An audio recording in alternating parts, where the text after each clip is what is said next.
त्याच्यामध्ये सविस्तर चर्चा ही स्वतः मुख्यमंत्री महोदयांनी केली।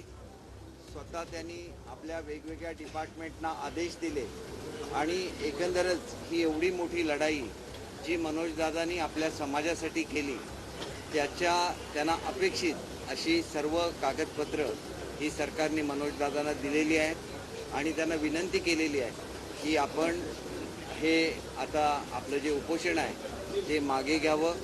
त्यांनी सर्व कागदपत्रांची खात्री केली। त्यांचं म्हणणं असं सुद्धा होतं की या शिंदे साहेबांनी सातत्याने माझ्याशी संपर्क साधला आणि हे काम करण्यामध्ये त्यांनी मदत केली, त्यांनी समाजाला भेटायला आणि माझं उपोषण त्यासाठी स्वतः तिथे यावं आणि नंतर त्यांच्या हस्ते मी आपलं उपोषण सोडेन। तर मगाशी मी आणि आमचे उपनगरचे पालकमंत्री लोढासाहेब दोघांनी त्यांच्याशी चर्चा केली आणि मुख्यमंत्री महोदयांशी सुद्धा दादांचं बोलणं झालं आणि त्याप्रमाणे उद्या सकाळी 8 वाजता स्वतः मुख्यमंत्री मनोजदादांचं उपोषण सोडण्यासाठी इथं येणार आहेत आणि त्यांच्या हस्ते त्या ठिकाणी ज्यूस देऊन त्यांनी जे समाजासाठी काम केलेलं आहे एका दृष्टीने हा विजय आहे आणि तो विजय साजरा स्वतः मुख्यमंत्र्यांच्या हस्ते त्यांनी ज्यूस देऊन तो आम्ही विनंती केलेली। अर्थात पुढचं सगळं ते बोलतील, परंतु असे एक म्हण आहे की everything is well that ends well. ज्याचा शेवट चांगला होतो ते सगळं गोड असतं आणि त्याच्यामुळे अतिशय चांगला असा लढा हा संपूर्ण समाजासाठी मनोजदादांनी दिला। त्याच्याबद्दल मुख्यमंत्री महोदयांच्या वतीने त्यांचं मनापासून अभिनंदन करतो आणि त्यांना विनंती करतो की त्यांनी आपल्याला संबोधित करावं।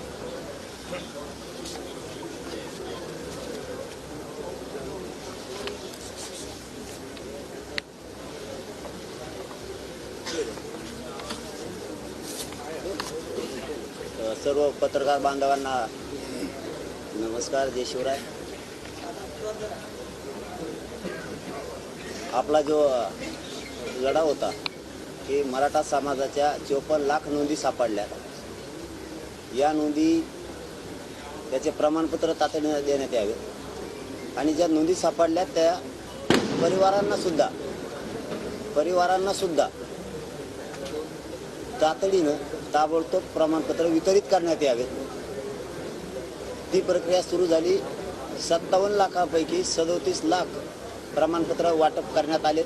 तो डाटा सुद्धा आपल्याला ते आता थोड्या दिवसात देणार आहे, कारण ते डाटा प्रक्रिया मोठी आहे, त्यामुळे तेही त्यांनी मान्य केलेलं आहे।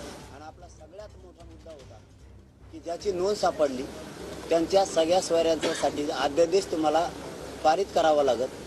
तो अध्यादेश त्यांनी पारित करून आपल्याला दिलेला आहे। म्हणजे आपण सगळ्यांचे खुटे आता उपटलेले आहेत हे आपण त्यांनी आपल्याला आता तो दिलेला आहे। म्हणून मराठा समाजाच्या ज्या मूळ मागण्या होत्या त्या तीनही आता झाल्यात।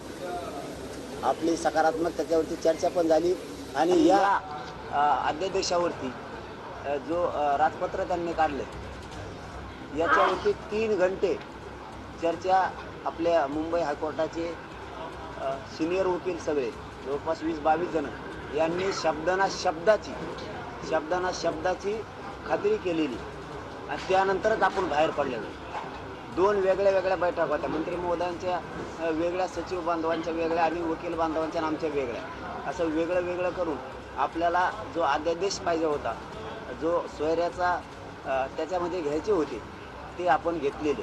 त्यामुळं आता आपली जी लढाई होती ती याच्यासाठीच होती, ती झाली। याचबरोबर ही झाला 3रा मुद्दा, आंतरवालीसह राज्यातले जे गुन्हे झालेले तेही पत्र सरकारनं आपल्याला दिलेलं आहे। स्वतः मुख्यमंत्री साहेबांना आदेश दिले की ते तातडीनं मागे घेण्यात येते, ती कारवाई आता सुरू होईल। त्यासह मराठवाड्यात आणि इतर राज्यात काही नोंदी कमी सापडलेल्या, जास्त करून मराठवाड्यात प्रचंड कमी नोंदी सापडल्या। त्यासाठी समितीला मुदतवाढ देऊन आणखीच्या नोंदी आपण त्या शोधायच्या। तिथं जास्तीचा वेळ हा फक्त मराठवाड्यात जास्त समितीला द्यायचा आहे।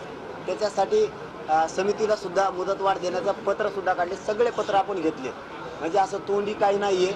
सगळे पत्र, सगळे शासन निर्णयसुद्धा घेतले आणि ती काम आता करणार आहे। त्यावरती ज्या वंशावळी जोडायच्यात 5वा मुद्दा आहे तेही आपण शासन निर्णय घेतला आहे वंशावळी जोडण्यासाठी तालुका स्तरावर समिती स्थापन केली त्यांनी.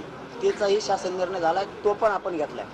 आपण मराठवाड्यात कमी नोंदी सापडल्यात म्हणून मराठवाड्याचं जे गॅजेट आहे 1884 तेही सरकारनं कबूल केलं की आता शिंदे समितीकडे घेऊन त्याला याच्यामध्ये कसं घेता येईल, कायद्यात रूपांतर त्याचं करता येईल याच्यासाठी ते प्रयत्न करतात. जी 1884ची जनगणना होती त्याच्यासुद्धा स्पष्ट उल्लेख आहे, कुणबी म्हणून मराठवाड्यातले सगळे मराठवाड्यातले कुणबी आहेत असा उल्लेख आहे. तेही घेण्याचं, तेही तपासण्याची कारवाई करण्याचं त्यांनी तेही पत्र आपल्याला ते पण दिलं आहे. असे शिक्षणाच्या बाबतचाही दिला आहे. जे 4772 पोरं EWS 6वा मुद्दा सांगतोय, EWS ACBC आणि ESBC मधून राहिले होते तेही घेण्याचं त्यांनी तेही पत्र आपल्याला दिले की तेही आम्ही तातडीनं ते घेतोय म्हणून. शिक्षणाच्या बाबतच्या OBCच्या ज्या सवलती आहेत त्याच मराठा समाजाला सुद्धा लागू करण्याची अंमलबजावणी ते आता लगेच तातडीनं त्या सुद्धा करणार आहेत. ह्याच तातडीनं अंमलबजावणी आता जो कायदा पारित याचा रूपांतरित होणार आहे ते आता जे अधिवेशन येणार आहे त्याच्यामध्ये होते आणि याला 6 महिन्याची गॅरंटी असते. त्याच्या आत कधी पण हे करता येते तर विधान सभेत हे सुद्धा मांडलं जाईल त्यावेळेस. आता याची अंमलबजावणी सुद्धा मला वाटतं उद्यापासूनच व्हायला हरकत नसणार आहे. उद्यापासूनच याची या सगळ्या सोयऱ्यांची कारवाई सुरू होणार आहे.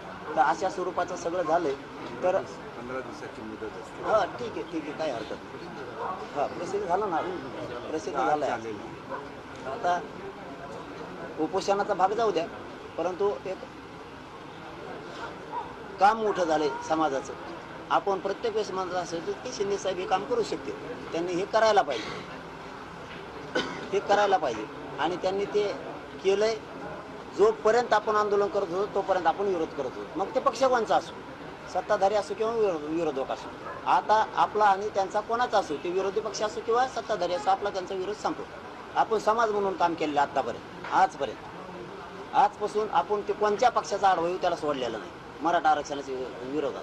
आता आपलं काम हे होतं म्हणून आपण विरोध करत होतो.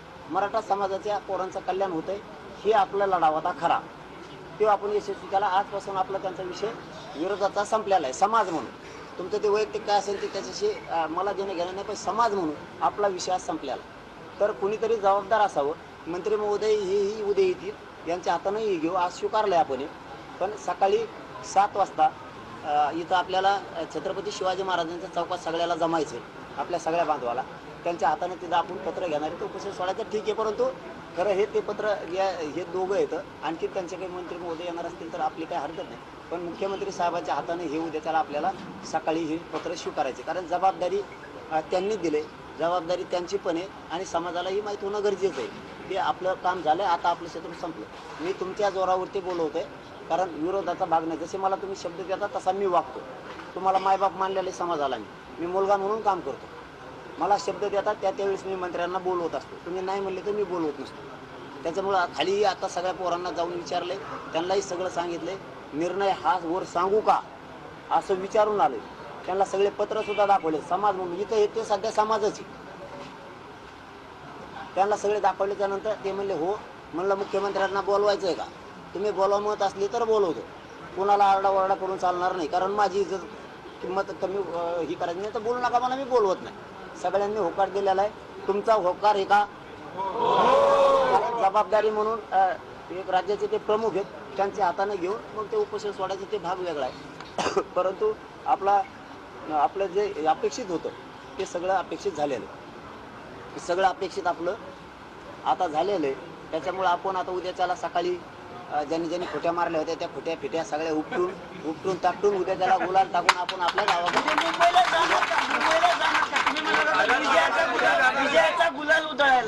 विजयाचा गुलाल उधळायला मुंबईत जाणार आम्हाला आधी मुंबईचे ना, आम्हाला आमच्यासाठी मुंबई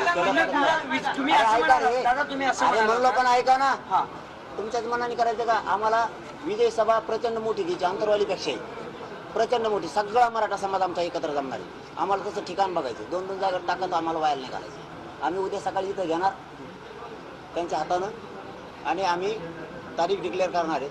या तारखेला विजय सभा महाराष्ट्रातल्या मराठीची. चला धन्यवाद.